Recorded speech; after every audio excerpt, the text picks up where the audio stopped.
doing really, really, really well today. I have heard some very good things about Esoteric Ebb. Its Steam description says, Esoteric Ebb is a single-player CRPG inspired by the freedom of tabletop adventures. Unravel a political conspiracy with your goblin sidekick. Roll dice in tense encounters. Become a cleric of legends, or completely ruin the campaign. CRPG stands for Computer Role-Playing Game, as opposed to a tabletop RPG like Dungeons and Dragons. These are usually games that are built on tabletop RPG rules. Things like simulated dice rolls and core stats. Baldur's Gate 3 is a very good example. I have heard really good things about Esoteric Ebb though. I have heard it compared to Disco Elysium, which is another highly regarded game. And this one is set in a fantasy world, I think. I haven't really looked into it too much beyond this opening screen. So, as we start the game, we are going to pick the specifications of our character. In traditional Dungeons and Dragons style, we can pick between strength, dexterity, constitution, intelligence, wisdom, and charisma. All of these stats have a lore explanation, as well as a list of uses, and an explanation of how that stat affects a cleric. I am already expecting there to be a lot of text, so I won't go through all of these, but I did have a read through, and they're pretty funny and witty. I think what we all do though is pick one of these pre-built sets of stats. We can pick between a primal cleric, a trickster cleric, a scholar cleric, a beefy cleric, and an unstable cleric. The little tagline beneath the beefy cleric did almost convince me. It says, yes, more apples, apple boy. But I think it would be really interesting to go with a scholar cleric, a loner, a thinker, a man of ideas. Scholar clerics are proficient in intelligence and wisdom, and they are the highest stats. So let's just read through those ones quickly. Intelligence, a glorious design, Let those who learn lead, through merit of ability and nothing else. That's a quote from Lord Phileas Prax. Autobiography Prax. Intelligence measures your ability to recall, store, and process information. It is your logical receptacle and calculator. It is only proper for you to hone this pulsating mass within your skull. But why? Simple, pure, unadulterated ego. Knowledge rules the world, so too shall you one day lead the weak. Bring your genius to the masses. If they do not bow, they do not deserve you. You know everything about the past. Therefore, it is only rational you will truly know the future as well. Enlighten the ignorant masses. In terms of uses, higher intelligence lets you prepare more spells. Think, plan, and execute an actual plan. Complete the magocratic return. Vote for yourself. Be a genius without peers. And in terms of how intelligence impacts the cleric, a high intelligence cleric votes for the best wizard. You despises and envies the gods. Solves every mystery with ease. Masters arcane magic. Spouts historical facts for hours. Is dismissive towards those lesser. And knows everything. A low intelligence cleric knows nothing. Is both ignorant and confident. Oh no. Makes up tidbits to seem smart. Is barely sentient. Cannot intentionally solve mysteries. And is an idiot. Duh. And then wisdom. The large crumble upon their heavy forms. The mystical falter at the crucial point. The small rise to the occasion. That's a quote from Halfweed's poem. Wisdom measures your awareness, intuition, and ability to understand the world around you. To feel it. You may not know why, but meeting the gaze of another grants you an empathic bond with her. Her wants and fears, her dreams and hopes. You can read people, for good or bad, and pick up details others would pass by. It is your belief in the heart of all folk to give and share what you have and be completely and utterly selfless. It is the only true road to redemption. Gods only know how hard you try. The uses of wisdom include being able to empower your spells, be kind and see the good in all folk, egalitarian hope of the Asgalian working class, and there are no big, bad, evil guys. In terms of how wisdom impacts the cleric, a high wisdom cleric votes for the Asgalian Workers' Party, hates nothing except hierarchies, embraces his feminine side, follows his bleeding heart, masters primal magic, reads body language like a champ, notices all details.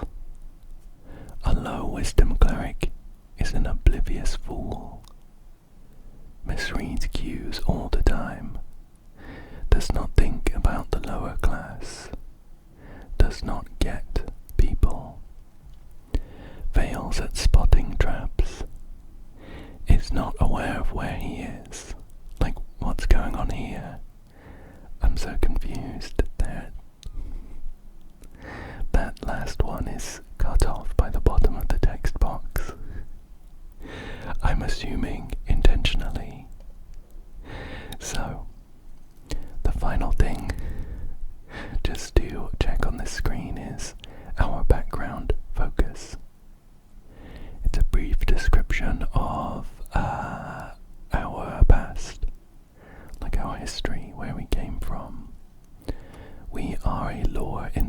artist, spending time alone in the city.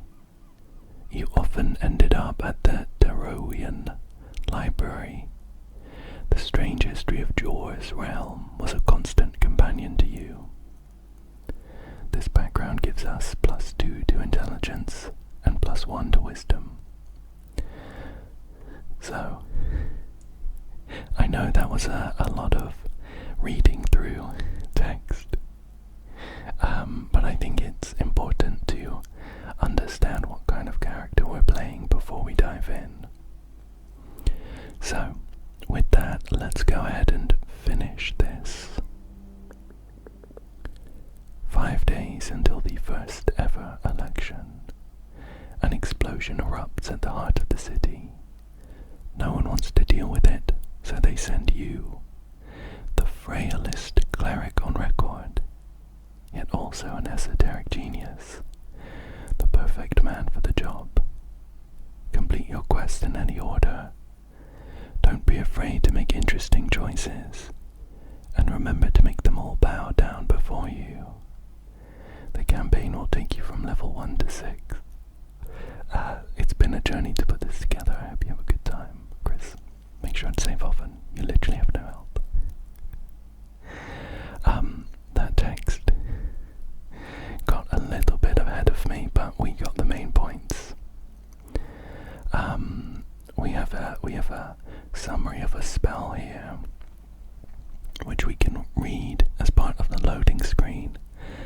Let's go ahead and continue though.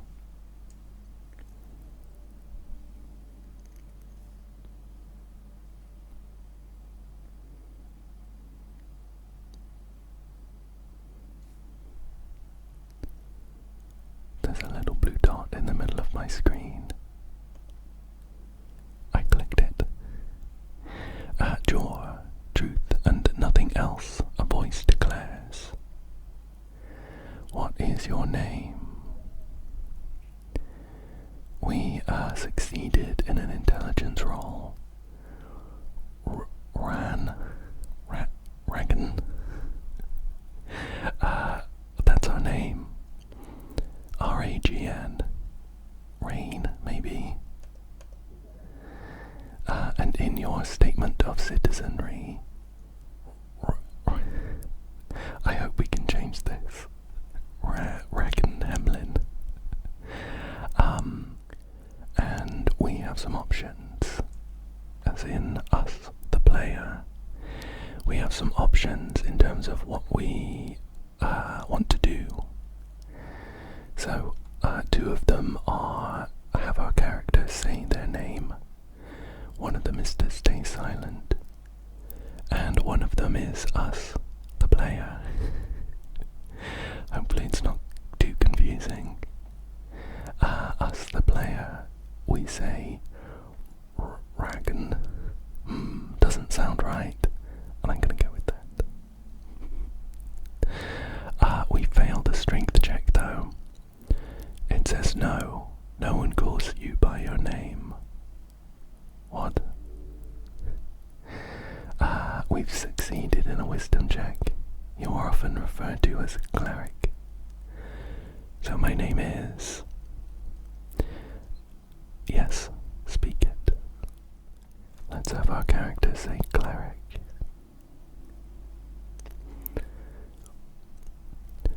If your name is what they call you, that is it.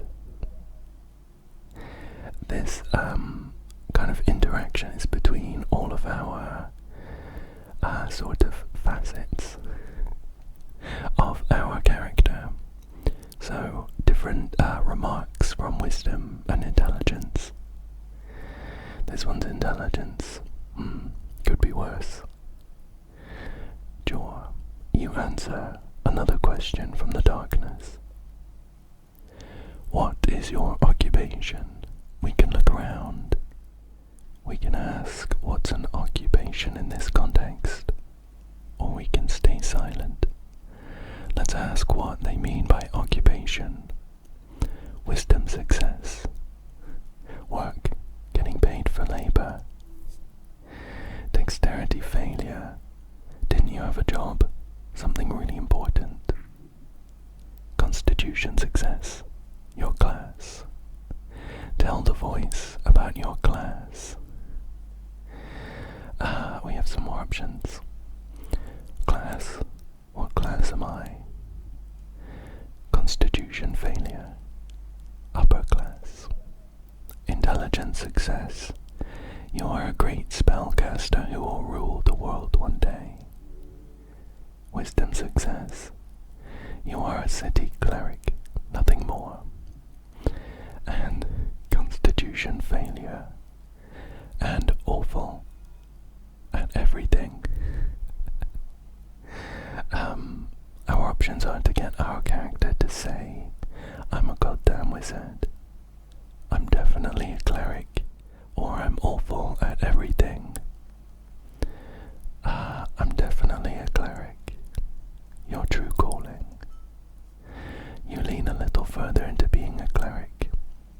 We gain some XP for doing that.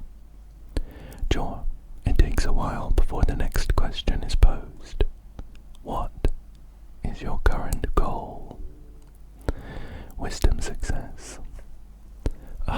By the way, just in case you're not sure what it means, all of these successes and failures means that we have essentially rolled a dice in a particular instance. And in order to succeed or fail at a particular thing, there is a number assigned to it. And if we get above that number with our dice roll, plus or minus any bonuses we have, then we succeed. Otherwise we fail. So, wisdom success. We need to find out who blew up the tea shop. Intelligence success. With your gift you can easily take control one day. And Constitution, the Goblin Chieftain. She needs you. Our options are to ask about control, to ask about the exploded tea shop, to ask about all of the questions, or to get our character to say, to rule the world, or to find the Goblin Chieftain. Is that right? Let's ask about the tea shop exploding. Wisdom, unfortunately, yes. That's not good. I like tea shops. Wisdom, they are lovely, yes. You may ruminate further on tea shops at a later date. There is a question to be answered. Your goal is... I'm going to ask about all these questions. Charisma failure, no clue, but you should keep on talking. It's been silent here for far too long. And let's ask about control. This is us, the player, asking rather than getting our character to ask. I wonder if there's a better way for me to make that distinction. Intelligence, control of everything. It is what you are made for. I will say, to find the Goblin Chieftain. Is that right? Constitution, you know it to be true. No reply, no feedback. Then the voice asks, what is your political affiliation? The question strikes your entire consciousness, sending it spinning. Wisdom success. If you care for your fellow, vote for the Asgalists.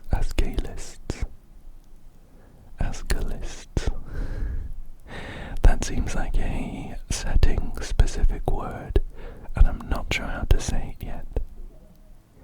Intelligence success. It is the duty of the powerful to lead. That is you, no one else. And dexterity success. We've moved beyond the bounds of dictators. We are free to make our own choices, thanks to the revolutionary free striders. And Constitution, elections are. Failure, exhausting.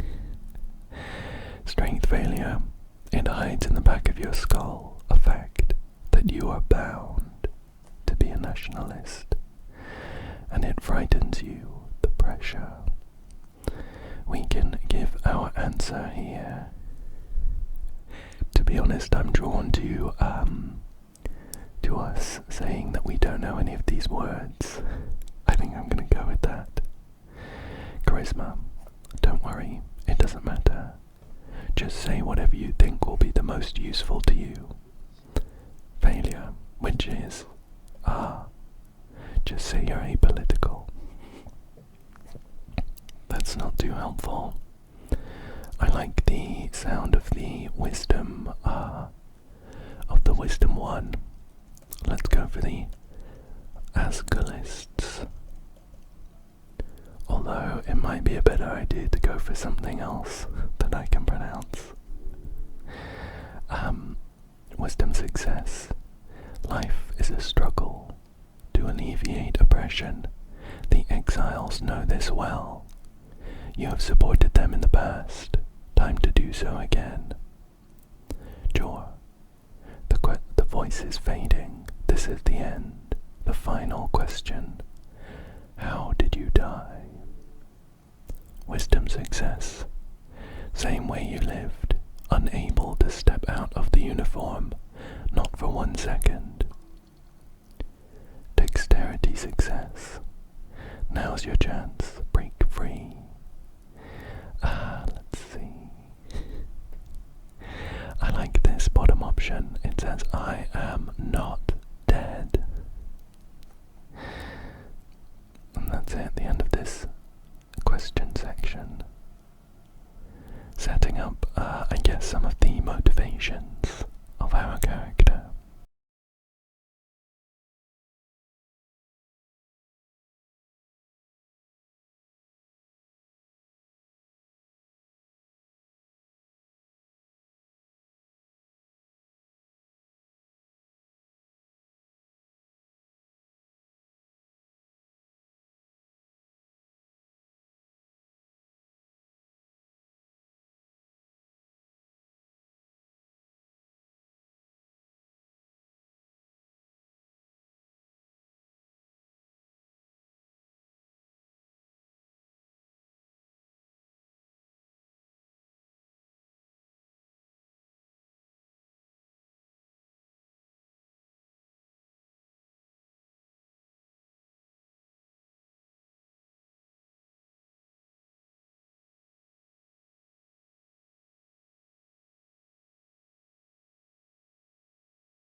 Intro sequence. It was very ethereal and, well, esoteric. I loved the vibes. It looks like we're here in some kind of, maybe like a mortuary.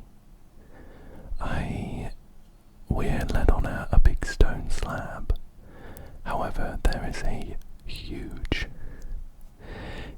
pile of apples, so I don't exactly know what this place is. Day 1, March 22nd. Okay, our line of dialogue continues straight from where we left off. Constitution, a fresh start. Let's get up. Wisdom success. Your heartbeat is loud, screaming. Constitution. Your body aches, it's stiff as if you've slept for days. Strength failure. Ready for the quest to continue. Let's look around us. Wisdom. a circular stone chamber, a storage for apples and corpses. Intelligence success. Those piles of apples, is this Tolstad? I can click, well, I could click on Tolstad, and after a success, we get a bit more information. Tolstad, a sprawling island fortress and one of 5 districts in the city. It sits in the middle of River Torna, home of Jaws Pillar, a sprawling tunnel network, and water lane. The greatest trade hub in Ascani. You are on Tolstad right now. We can click on water lane. A charisma success. Water lane. The largest trade port in Norvik, located in a massive tunnel piercing the center of Tolstad. It is a so-called marvel of dwarven engineering, and it's the reason so many people commute to Tolstad over the many bridges. Considered as one of the great crafted wonders of the world. Let's try and find out more about Norvik. We have a nice trail chain of finding out about the world around us, which I enjoy. However, I imagine a failure would stop that. Norvik, the central city of Ascani, and last bastion of humanity. It was founded upon the end of the Reconquest in 468 AE, exactly 70 years ago. And what about Ascani? Wisdom success. Ascan. One of 8 bands along the coast. It is a cold, mountainous realm. It is your home. Also referred to as Ascani. I'm wondering how long this will go on for. We are succeeding quite a lot. Intelligence success. The coast. Also known as Jaws Realm. It is a strip of land divided into 8 bands. The further inland you go, the closer you get to the infinite wastes. It is theorized to be a ring or a half sphere, due to the bend of the horizon. Okay, the chain has ended with a pretty high intelligence success. The infinite wastes, starting at approximately 1,000 or so miles from the coast. Depending on various factors, this land is inhospitable, unexplorable, and quite frankly, cursed. Each band has its own flavor of this waste. Okay, let's check our stuff. Charisma. What stuff? Wisdom. Your hands dart around your pouch and uniform. Constitution failure. Panic. Sweat. Charisma success. No spellbook. No mace. Face it. You've been robbed. Oh, constitution failure. Your legs shake. Tears begin to form. Wisdom. Deep breaths. Your belongings are surely here somewhere. And finally, let's inquire about the quest that was mentioned earlier on. We gained a hit point. Strength. Oh yes, a quest. Earth be blessed. That's Earth with a U. We succeeded in a very low strength success. Earth is our god. That's all we know. Do I remember everything? Wisdom success. Yes, everything is off, but your memory is intact. Another success. Your quest was given yesterday. Remember, the tea shop. Dexterity. Yep, the tea shop that blew up. Success. Easy job. You'll be done in a day or two.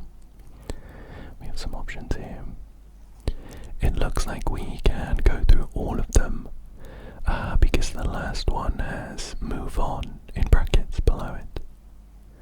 So, just a job. So I've done this before. Dexterity success. Well, maybe not this particular type of job.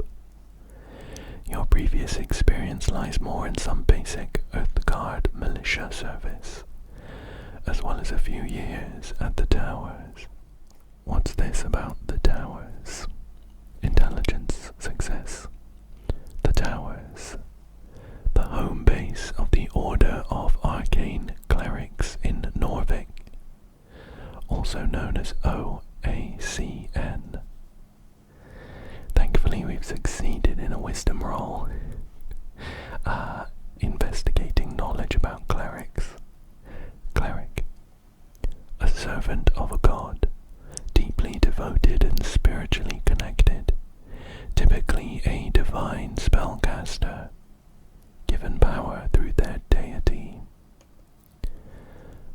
Another success. Divine, one of the three pillars of magic.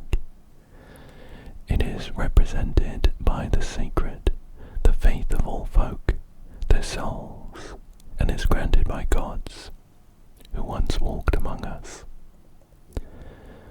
Intelligence success.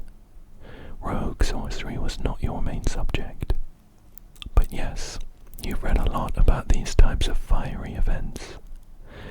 They are not too common these days. However, this incident does not appear overly complex. A quest. I like those. We got some experience for saying that. Strength success. Good attitude. There's always more around the corner, so look out. Don't want to miss any. And let's see, wait. How much time do I have? Dexterity until the election. Duh. I've also noticed one nice little feature. It's that our character in the game world is being outlined by the stat that we're currently checking. Intelligence success, which is in 5 days. That's the election. Time only advances when you make new choices in dialogues. Okay. A game tip there. So, to be clear, I need to figure out who blew up some random tea shop. Dexterity, more or less. But you've got like 5 days to do it, so no stress. Wisdom success. There's that feeling again. The feeling you're about to enter a path from which there is no way back. Can I think about this first? Constitution. Time is limited. It's just a lot to... Oh no. Upon asking that, we lost a hit point. Constitution. You feel dizzy. The weight of the Earthguard uniform. A dull pain takes hold. We failed a constitution check. Your body aches, its contents rotting. You must consume an apple now. Intelligence success.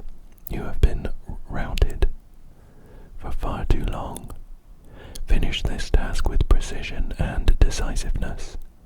Regain your position at the towers. Then return to your true task. Okay. Seizing true power in this forsaken city. If your stats are high or low enough, chimes will appear in your mind. They will suggest, inform, and offer unique paths. Trust them at your own risk. We'll have our character ask about seizing power. We gained a bit of experience, which is nice. Intelligence. It will be a long road, one you'll inevitably travel, to surpass the arcanists of old and become wizard, god, king. About those arcanists, they are the magocrats, majocrats. Not sure about that one, but they ruled pre-Coast War human civilizations in old Binaural. They are also a very minor political party in Norvik. Let's ask about Binaural. Binaural, the arcane era name for reeds. Often referred to as Old Binaural, the name was changed by Free Strider revolutionaries to mark the end of the old majocracies. And what about Free Striders? Dexterity success. Free Strider, the new way. People in the East have overthrown the old wizards and gods. For years, the revolution has slowly crept into the city. Now it's time to finally join the free cities and get rich. Wizards are a book-learned arcane spellcaster. They typically play jaws strings by memorizing and executing esoteric rituals and chants. I really hope we succeed this one, considering it's part of the name. Esoteric, yes. Esoteric, the magic of Jaw and his strings. The coast is infused with it. Jaw is the name of our realm, also the name of the legendary wizard who created it. He died during the closing at the end of the Gate Era. And the Gate Era, a period lasting approximately 3,000 years, the first era named after the many gates opened by Jaw to connect his realm with all others, ended around 2,000 years ago, if you trust modern scholars. Now let's have our character say, "I'm so very confused." Intelligence success. Your mind is ungodly powerful. Get yourself together. Wisdom, one step at a time. Let's get going. Okay, only 40 minutes. Only 40 minutes later and I can control my character.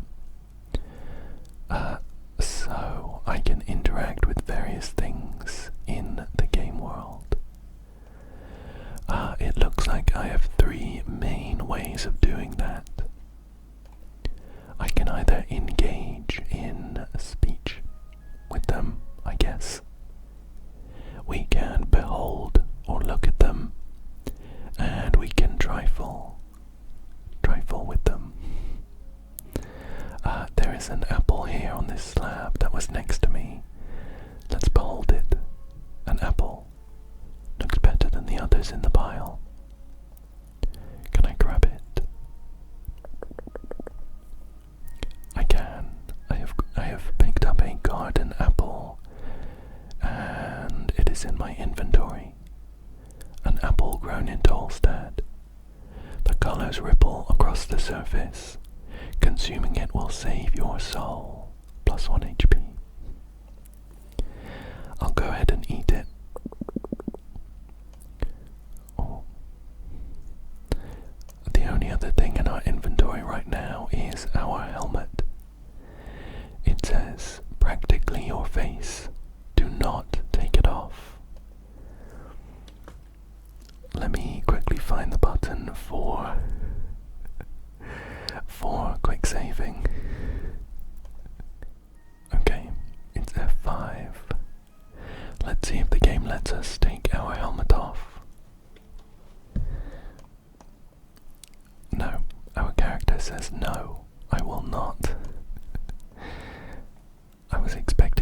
somehow instantly die. Let's see what's going on with this rag. It says this isn't yours, is it? I'm gonna try trifling with it. It is a tattered cloak. The cloak is sprawled upon the iron slab. As you grab it, you immediately feel the dampness spreading into your gloves. Dexterity success. Oh. Wisdom success. It is light blue and tattered, and it was once yours. Charisma success. Please don't. This thing is disgusting. We can weigh it in our hands, wring out the water, or I guess just put it on. Let's try wringing out the water. The filthy liquid falls to the floor of the stony chamber. Wisdom success. It smells of salt water. The cloak is still quite wet. Shall we weigh it in our hands? It's heavy. Should I wear this? Charisma success. No. Dexterity success. Of course you should wear it. I'm really enjoying how these different characteristics of ours are kind of fighting each other. A hood is the perfect tool for any decent rogue and or ne'er-do-well. So what if it's a little damp? You have to wear it. But I'm not a rogue. Dexterity. Sorry.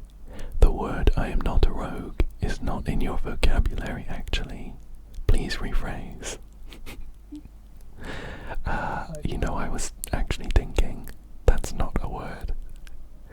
And we can say that. That's not one word, though. So pedantic. Intelligent success. So unrefined. Dexterity. Shut up. Strength. You reach for your fancy red pouch of holding. Dexterity. The cloak easily slips inside, into the extra-dimensional space with a satisfying slurp. I really love my pouch of holding. Intelligence, yes, you are very lucky. Success. This kind of magic item can go upwards of 10,000 crowns. Charisma success. Crowns. The Norvikian crowns. The main coinage in Norvik. Intelligence success. Norvikian crown. The official currency of Norvik. Suffered heavy inflation during the years after Earth's passing. A meal is somewhere between 5 to 20 crowns. A cheap month's rent is 100 crowns. A spellbook is 50 crowns. An average salary outside the city is up to 300, and an average salary inside the city is up to 500. Let's ask about Earth's passing. Earth's passing, the day your god died. Norvik used to celebrate this with fervor when you were little, as many fanatics believed he would return if they hosted a truly legendary feast. And Charisma has this to say. Earth's passing, drink and feasting with family and friends, mostly used to ignore the darkness of winter outside. Strength failure. I think this is related to my bag of holding. It's not yours though, it's the city's. You can't just use it for anything. Dexterity success. Shut up. It's yours. You can do whatever you want with it. I'm enjoying how dexterity is telling all of the other characteristics to shut up. Now go put on your cloak and rob some people. That's been struck out. Reallocate some resources. is.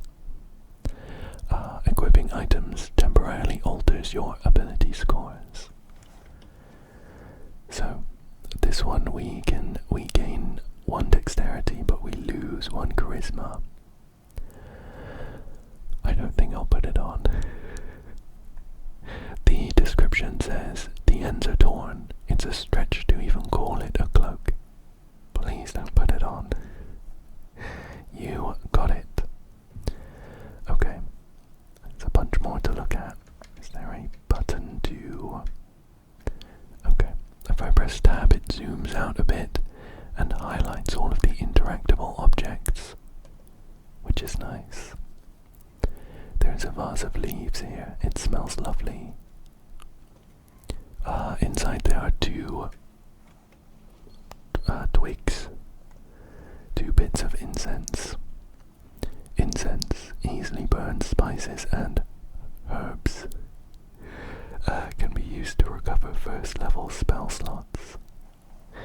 Sorry, I stumbled on that because I went to say herbs. We could consume it, but it looks like all 3 of our first level spell slots are full. Cool. There is, it looks like another body on a slab. Let's behold it. It's a corpse under a blanket. Now we can engage with this in speech, I guess. Let's see what that does. Cold corpse. You stare at a blue rag. It's draped over the outline of someone. Intelligence success. Human, male, over 40.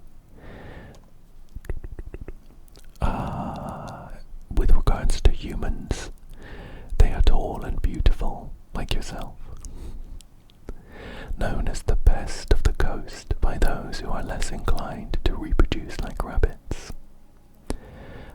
We have a couple of smarmy responses. Well, they're not really responses. No one said anything. This would just represent us walking up to a corpse under a rag and saying, "Sir, you can't sleep down here," which is really funny. I think let's just check under the rag. Underneath you find the cold corpse of a human. Wisdom success. Thinning blonde hair, unkempt facial hair. Intelligence success. Mid-40s, factory worker, Ascani blood. His complexion shows nearly no decay, most likely under the effect of a preserving spell. The DC, difficulty class of a dice roll, is determined by how challenging that roll will be for you. If you select a dice choice, you then roll a 20-sided die. If you get the same or higher as the DC, then you succeed on that roll. Sure, so we can do an intelligence roll to examine him closer. It has a bit of a summary that says this should be effortless. We need to beat 10 with a roll of a d20 plus 5. Get the same or higher. Okay, so we actually need to beat 9 with a d20 or 5. So only 1, 2, 3, or 4 would be bad for us. That's 4 out of 20, or 1 in 5.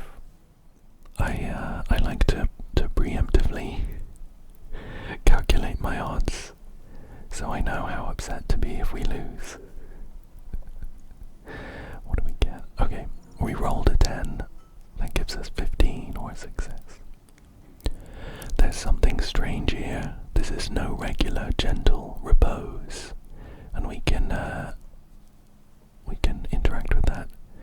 Gentle repose is a 2nd level necromancy spell. It keeps a corpse from decaying. Let's lean in and look closer. Wisdom success. Harsh scars cover the skin.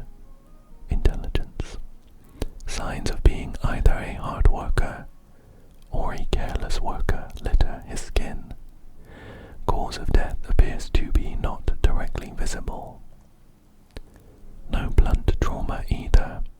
Considering his age and the shape of his body, this man most likely died of a common disease or internal failure. That's pretty broad and vague.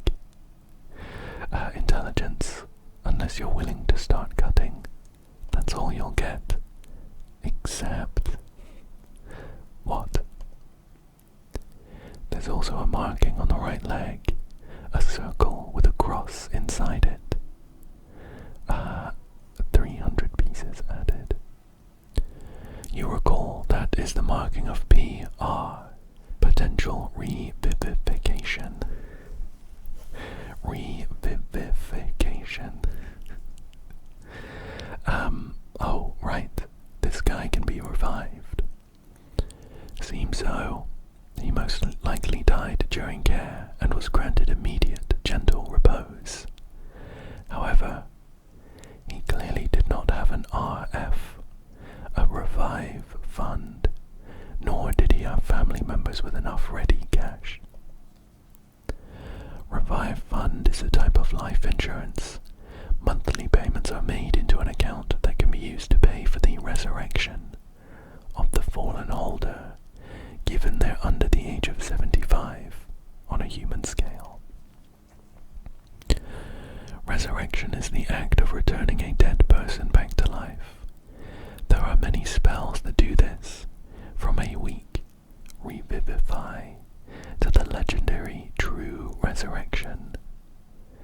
Revivify is a 3rd level necromancy spell. If used within 60 seconds of death, and the body isn't too ruined, the target is brought back to life. And then back to the matter at hand. Or perhaps he was just an unlikable fellow. Who knows? Fair enough. You cover up the corpse once more. We have some options here. One is asking whether it's okay to loot him. I don't think I'll do that. One is asking whether I could cast Revivify on this guy. Let's do that. Intelligence. Potentially, yes. Success. Although the question is more akin to, why should you? A 3rd level spell slot is a valuable resource. Why waste it on some blue-collar corpse? Wisdom success. That's terrible. If you can, always save a life. Or bring it back. That is always the right choice. Intelligence. Of course it isn't. Ignoring the fact that you cannot simply spend your power on any old fool. There are also a million outcomes to a resurrection that could lead to a negative outcome in the world, despite your good intentions. Wisdom. Good intentions build a better world. Intelligence. Perhaps in your foolish alignment system, but not in reality. I'm enjoying the fact that our 2 main characteristics are kind of at odds with each other. Alignment, wisdom, intelligence, success. Alignment. An esoteric effect which brands each creature on the coast with one of 9 labels on 2 axes, lawful to chaotic, and good to evil. It is debated exactly who or what determines the parameters within this effect. Spells like Detect Alignment are capable of parsing this effect. Detect Alignment is a 1st level divination spell, which allows the caster to see an esoteric effect around creatures who are not true neutral on the alignment axis. Clerics often use this as a utility. Even if alignments are not admissible in Norvikian courts, since the Earth Folk Rights Order of 499 AE. And Earth Folk, the people those who reconquered the Ascani coast, true mythological heroes. It feels like a bit of a silly question to ask who this guy was. There's no way we would know. And although my character is geared towards wisdom and compassion, there's not really a reason for us to want to know. Just some random dead guy in what appears like a morgue.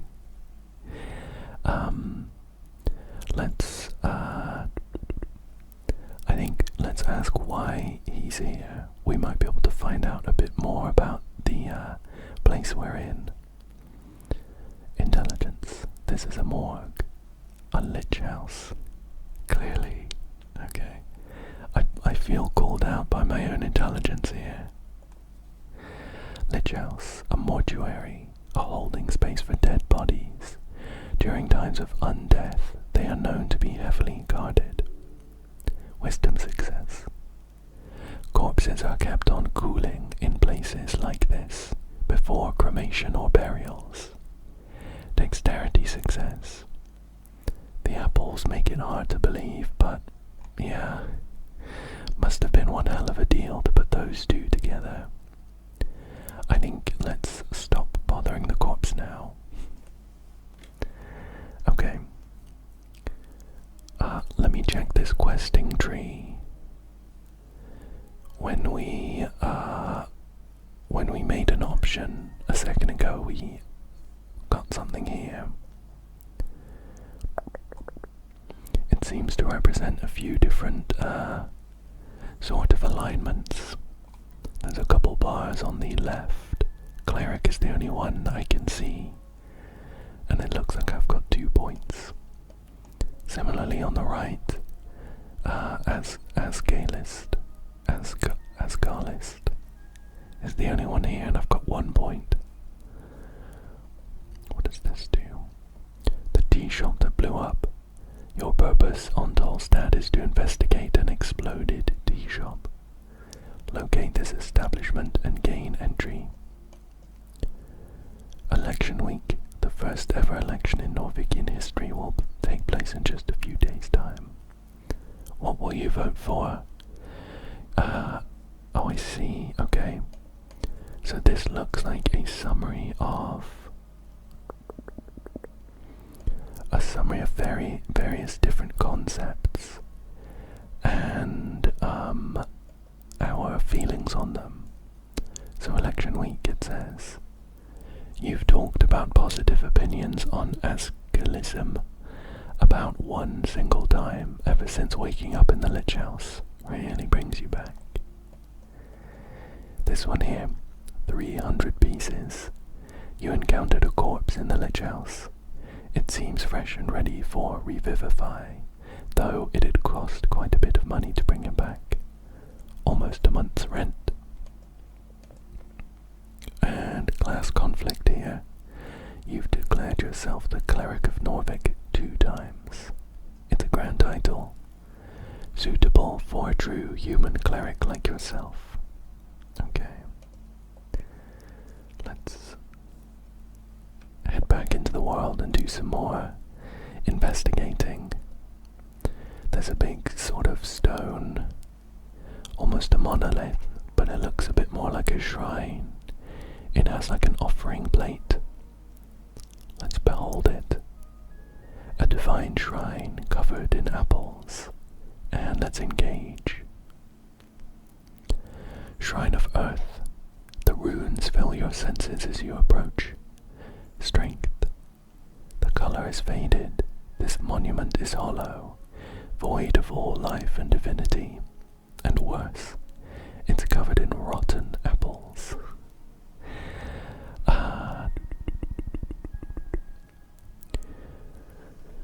We have some options here. We can say a sacred shrine left in this state is an insult to Earth and all of his people. Let's do that. Strength, indeed. Yet you are very much aware that this is not the worst you'll see. You'll have to fight hard to keep Earth's dream afloat. the city is lost. But it is not yet lost, in bold. Dexterity success, how poetic. You're also aware this city is very much in need of change. Strength, change from what? An honorable lifestyle. A peaceful city for humans to prosper in. Dexterity, change from stagnation and a mire of decay. Strength, Earth's crusade brought to triumph. The corruption brought after his fall is due to exactly that kind of filthy rhetoric. Dexterity, you're certainly allowed to be wrong in your opinion there. This is giving me a headache. Constitution, politics is exhausting. Why don't we remove the apples? Strength, it does not take long for you to move some of the nasty apples away from the front of the shrine. A small improvement, but big in the heart. Let's say, are these rare? Wisdom. No, you will find shrines like this all over Norvik. And let's say these old things are still around, huh? Intelligent success. A remnant of blindness and decay. Can I pray here? Intelligence to what exactly? Strength success. To Earth, of course. Wisdom success. There are many gods listening to our prayers, always. Just remember that they might not respond so clearly. So I can pray to some random god. Wisdom, you may pray as you wish. Success, there's an internal element to it that is underappreciated. Let's, so there were more options down that kind of line of questioning. Can I redo it? I can. Let's say Earth. I need to pray to Earth. Wisdom, you may pray as you wish. There's an internal element to it that's underappreciated. The illusion of choice. Let's kneel. Shrine of Earth. The shrine towers over you. To cast spells, you must first prepare them at shrines. Prepared spells can be cast when the cleric has a reason to do so, either in or out of dialogues. Each cast expends one spell slot of the corresponding level. We can pray, we can prepare our spells, or we can ask some questions. Let's ask about what other gods are there. Wisdom, many, you know a few. Earth, father of Norvik. Strength, you've devoted your life to follow in his footsteps. Let's ask about Asgal Ashmask. Wisdom, Asgal Ashmask was a dwarven god of exiles and egalitarianism. Asgal Ashmask, a dwarf of a low caste, born deep in the Lekmuraz tunnels. When he attained divinity in 443 AE, he crushed the kingdoms and formed the Asgal Folkhem Forge. On his death in 470 AE, a great civil war broke out, resulting in the exiling of all his followers to the surface. But his influence was felt all around the undercoast and above, as his exiled dwarves spread Asgalism to all corners of Jor. Undercoast, a nickname for the undersea coast. Undersea coast, the gravity-reversed cavern, sea, and archipelago, right underneath the coast. Dig down far enough and you'll end up passing through the gravity flip, and then you can make the climb to the undercoast. Gravity flip, powerful esoteric effect, keeping a perfect gravity balance between the coast and the undercoast, also used as the name for the specific layer in which the gravity flip occurs, which is around 3 to 5 miles beneath sea level on both sides. Back to the line of questioning about Asgal. Wisdom. His followers do not pray to him, for he's not even seen as a god by most. Let's ask about Tokig the Gambler. Charisma. A trickster, the type of god only famous for his ridiculous ploys. Tokig the Gambler is often seen as a silly goblin myth. He's a trickster goblin who united the tribes of Ascani during the Divine Era, most famous for cutting off his right hand to fulfill a prophecy. The Divine Era is a period lasting 379 years, named for the birth of many walking gods around the coast. It ended 538 years ago. Divine Era is the third out of 5 eras, when the first gods were born out of mortal folk, and power began to entirely fall into their wonderful and fragile hands. Era. Modern scholars divide history on Jor into 5 eras. They use canonically important events as starting points for these eras. Although this was easier when the arcanists of Old Dimenor still had a common consensus, not everyone agrees the so-called post-war era has even begun, let alone what it should be called. Post-war era is the current era. Has lasted 27 years. The name was chosen in reeds. The name is subject to change. Reeds. One of 8 bands along the coast. It is a temperate land of lowland and many lakes, commonly seen as the homeland of humans. Large portions are still cursed, holding entire undead cities, eternally burning valleys, and floating mountains. And finally for this investigation into, we could do that one too. This investigation into, setting specific terms. Band. An esoteric divide splits the circular coast of Jor into 8 geographic areas, commonly known as bands. Each band has unique esoteric and natural traits, and stretches from the coast to the infinite wastes.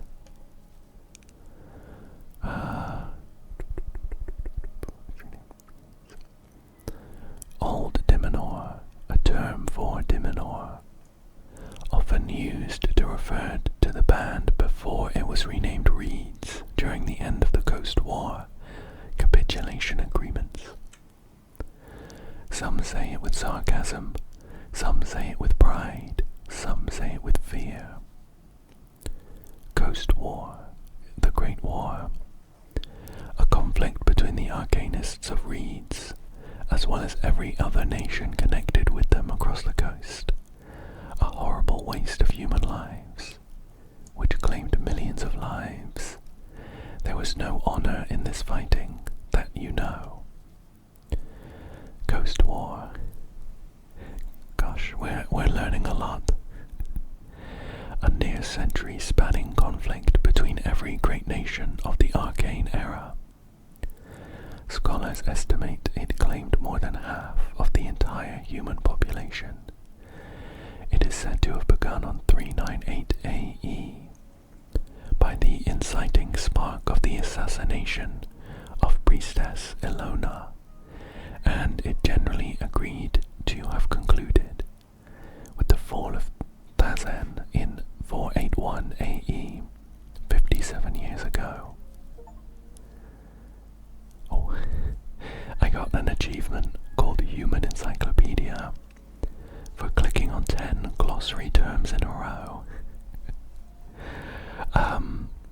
arcane era, 500 years of rapid magical and technological growth, as well as the birth and death of the great human majocracies in Binaural, now reads, ended 27 years ago. Arcane, one of the three pillars of magic, it is represented by the forces that make up all esoteric events. Those who play jaws, strings, tap into these powers, programming the laws of the existence around their whims.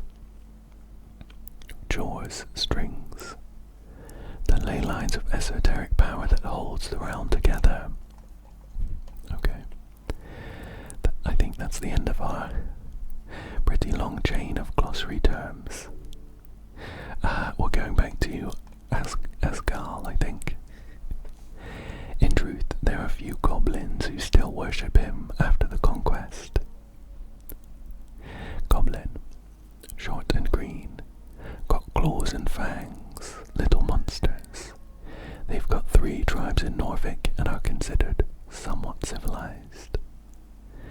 And monster, short for monstrosity, defined as a non-sentient creature born out of magical means, often by combining various natural beasts, or from curses, or esoteric events. Are goblins non-sentient? How strange. Praying to Tokig, that's who we're talking about, would, if you for some reason would get a response, only result in the exact opposite of whatever you wanted. Right, back into our investigation of the gods. These are not actually gods, are they? Intelligence? No, not gods, technically. Wisdom? It is complicated. Success? These are the common divine avatars known to the various folk of Norfolk. Success. Long ago, the true outsider gods invaded Jor's realm. When the gates shut, their divine essence awakened walking gods along the coast. Walking god is a term used to describe the divine avatars who rose and fell in and around the divine era.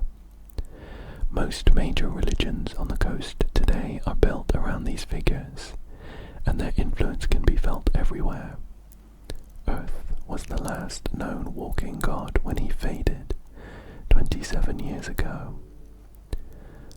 The gods you know are but a spiritual vessel of the true gods beyond our realm. Yet they are the only gods you know. Albeit faintly, they listen to your prayers and grant divine power to their clerics. Intelligence, a ruse played by powers in the beyond. Ridiculous. I'm done.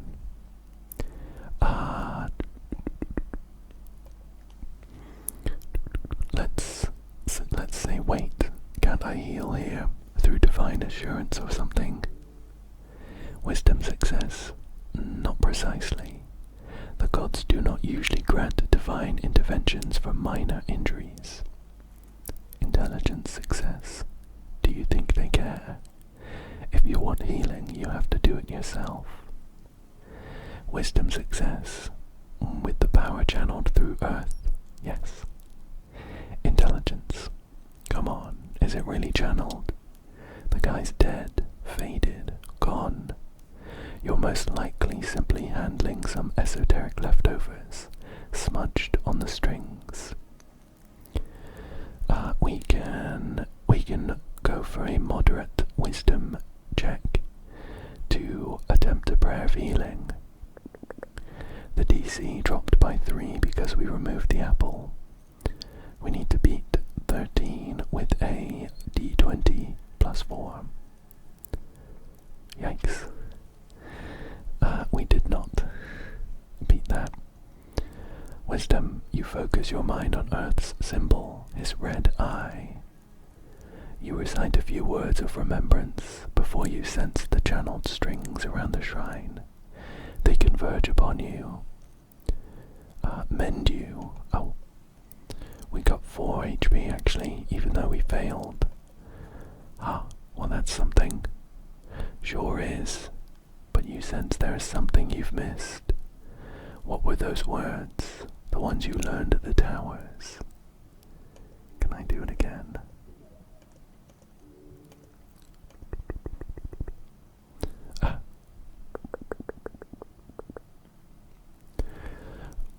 So I've gone back through the same line about healing, and this time the option is it says a DC of 7, but it does have a cross through it.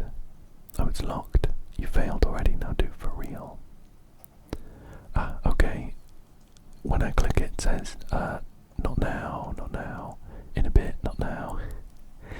Maybe I could come back here and try again at some point in the future.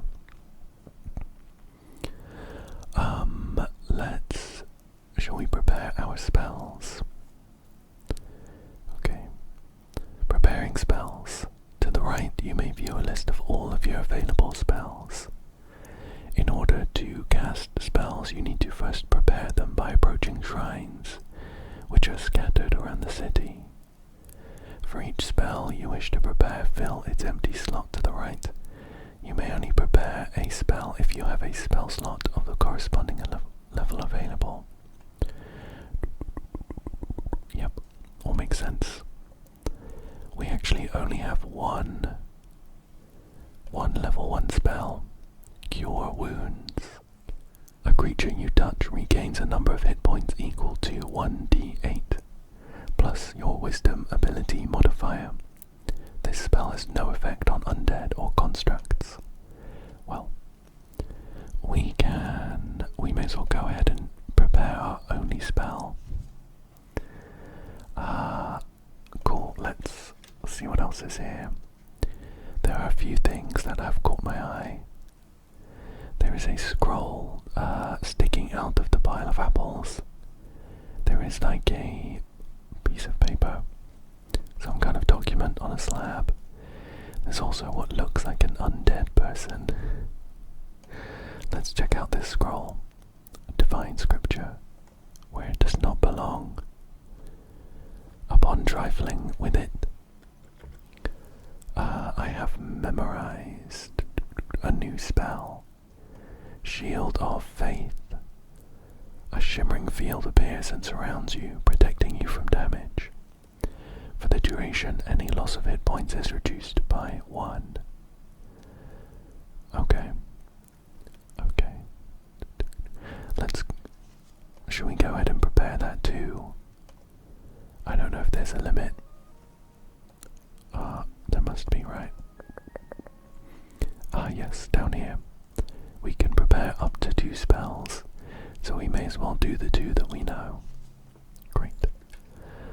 What about these apples here? A pile of apples. Central pile of apples. You stare at a pile of apples. Intelligence success. These apples are not in pristine condition. Whose apples are these? Strength success. Not yours. Intelligence success. The only apple farm in Norfolk would be the Goblin Garden. These apples are property of the HBWT. Goblin Garden is a dwarven-built citadel, sitting at the southernmost tip of Tolstad. It is now a goblin sanctuary and greenhouse. Should these be stored alongside corpses? Intelligence success. No, it's a health hazard. Charisma success. Of course not, it's nasty. Could I eat my way through this pile of apples? Wisdom success. You could certainly try. Intelligence success. It's not really a question of could. It is a question of do you have the time, as well as will your stomach survive the ordeal. Constitution failure.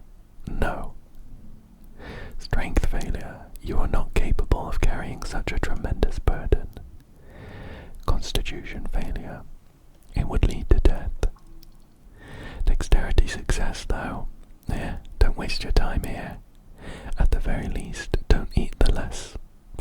ones. Ability checks. Roll a d20 with your modifiers to get a unique outcome. The difficulty class is often impacted by your choices, big or small. We could go for a challenging constitution check to start eating. I don't think we should be eating these. That's a lot of apple. Constitution failure. Yes. Beware. I don't think it's worth wasting our time with these apples. It's funny that we have the option though.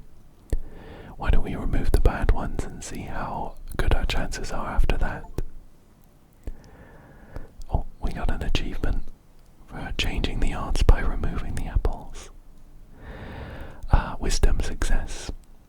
Your hands swipe over the surface of apples, carefully plucking away any with signs of spoilage. Okay, we have a moderate constitution check now. With a d20 minus 2, we need to beat 7.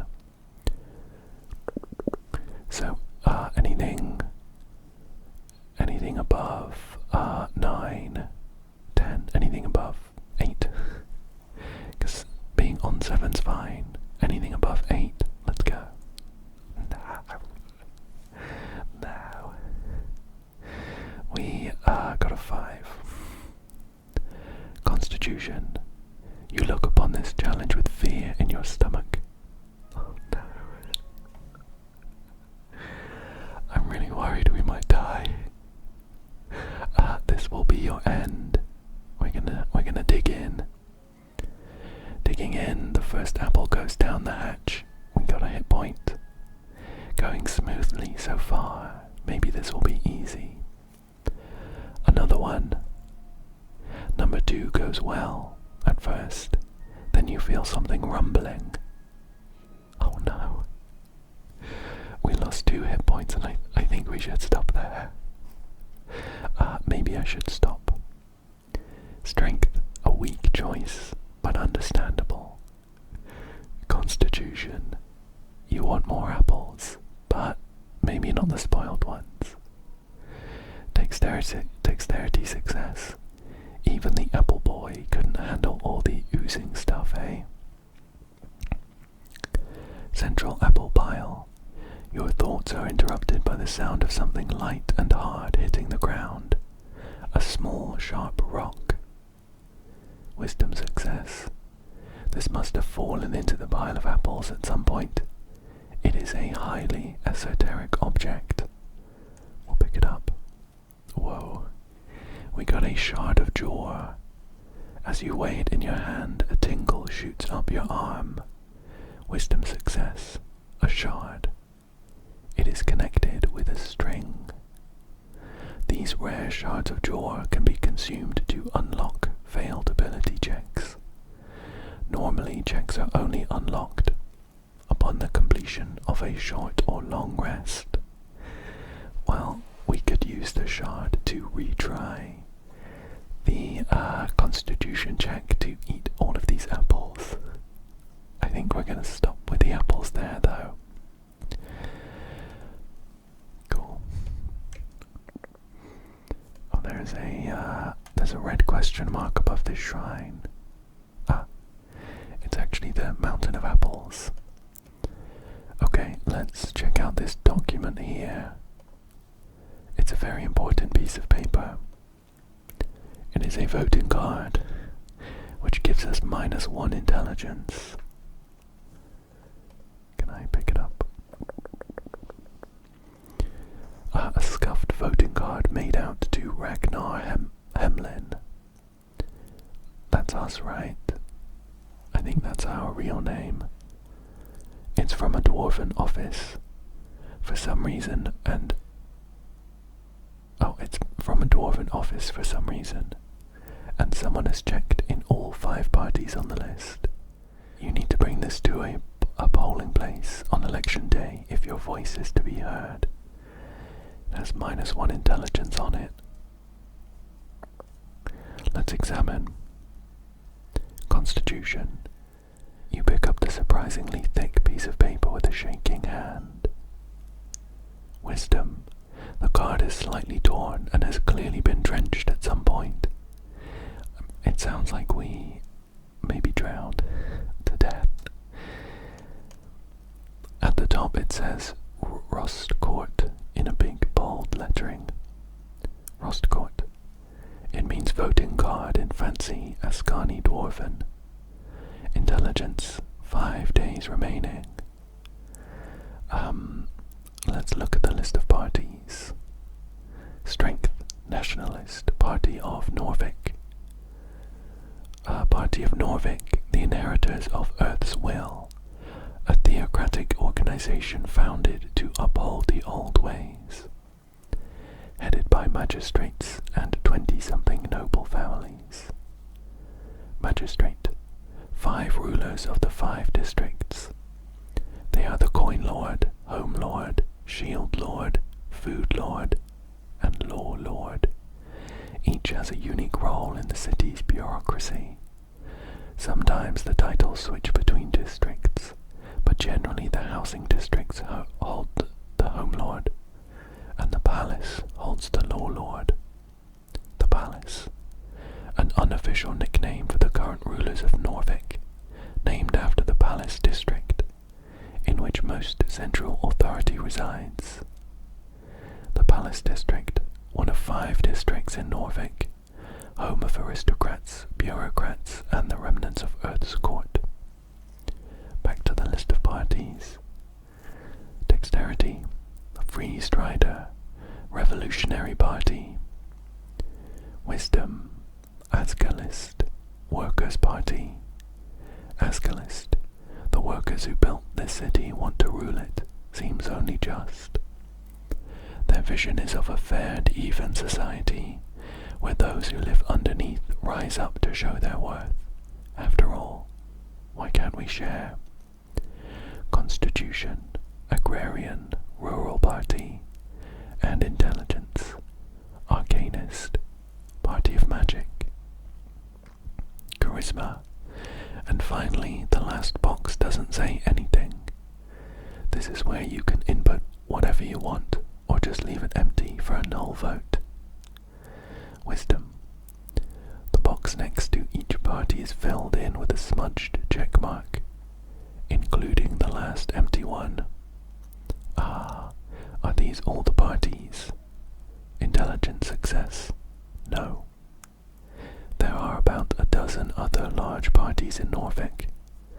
Most have been subsumed over the last few years, such as the Civic League of Progressives, the Torch Union, Order of the Scales, Hedonist Party, and the various guild parties. The Agrarians and Arcanists are the only ones who have not joined a larger party or fallen aside. How does this thing work? Intelligence. After you pick it up at a district office, you only need to check the box of one of the 5 parties. Then, you deliver it on election day to a polling place. Although in your case, you'd need to write the name of the party you want in the corner, along with a signature, since you've filled out every box, like an idiot. Wisdom success. This is your one vote. You should indeed take care of it. Oh right, there's an election. Constitution. It was nice to not think about it for once. Dexterity success.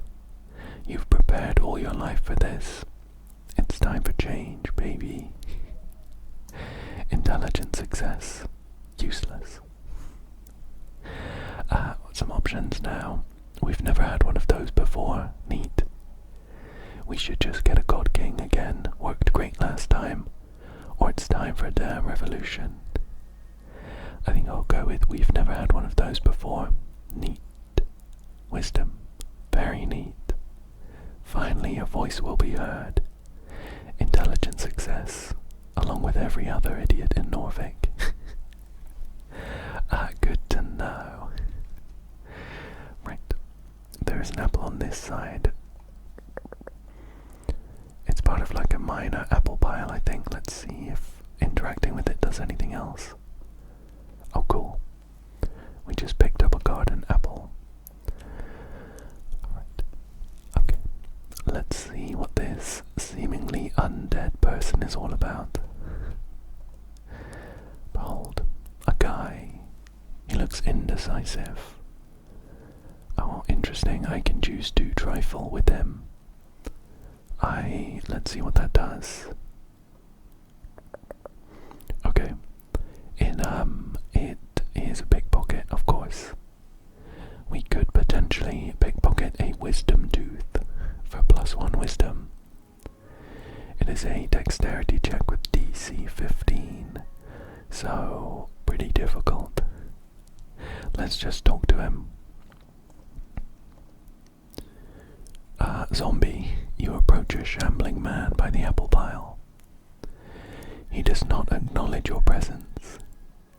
We can either say, "Greetings, citizen," or just stare at him. I think I'd like to stare at him. Glancing under his hood, you catch a blank expression spread upon a dried face. Let's poke him.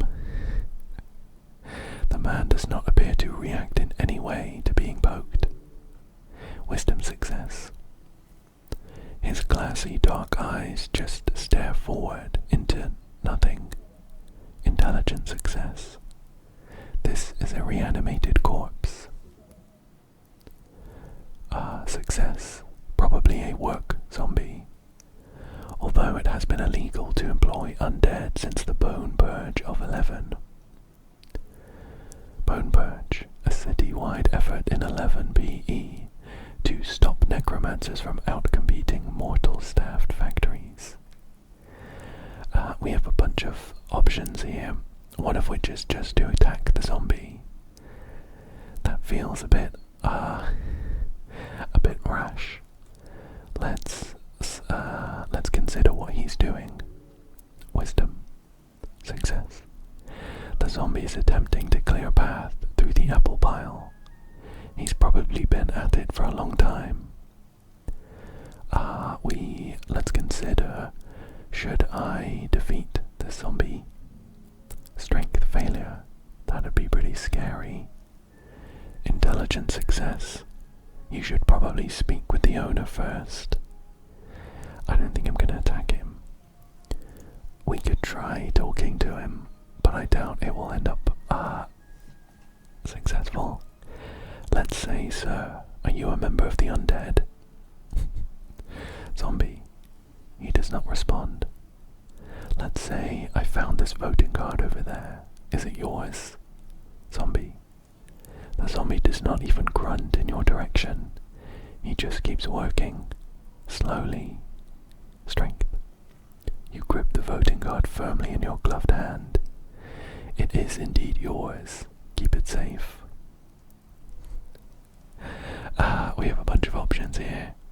We can share our opinion of the parties with this zombie. Or we could even call him rude. I don't think he's necessarily rude. I think he probably just doesn't have a brain.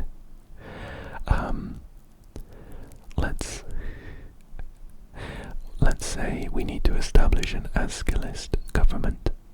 It's the only way for us average peasants to not fall back into the oppression of feudalism, or worse, majocracy.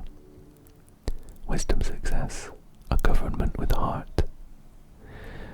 We have become an Ascalist for choosing this political stance 2 times. Intelligent success. Those poor little peasants. To think they have been tricked into thinking themselves worthy of ruling. They'll starve come winter.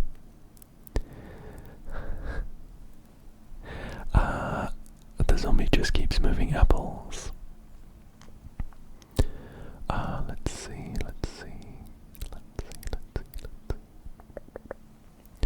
The social democratic model of the dwarves is ingenious, just balanced enough to work with our human dwarven majority populace. The fleshy ball blank does not reply or counter your words. Am I boring you? The zombie carefully places another apple